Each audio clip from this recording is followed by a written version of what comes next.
पलूस आमनापूर मार्गावरील विठ्ठलवाडी रेल्वे गेटला भरधाव वेगाने धावणाऱ्या स्कूल बसने जोराची धडक दिली। मात्र सुदैवाने बसमध्ये कोणताही विद्यार्थी नसल्याने अनर्थ टळलाय।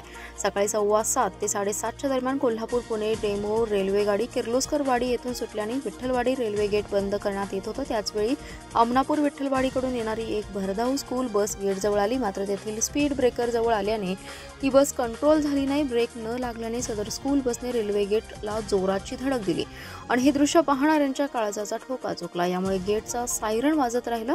नागरिकांची धावपळ उडाली। इतक्यात दुसऱ्या ट्रॅकवरून जाणारी डेमो गाडी आली आणि सदर गाडी काही काळ थांबवण्यात आली। नागरिकांच्या मदतीने सदर बस गेट पूलवरून बाजूला करण्यात आली। त्यानंतर येणाऱ्या एक्सप्रेस गाडीचाही ट्रक बदलण्यात आला।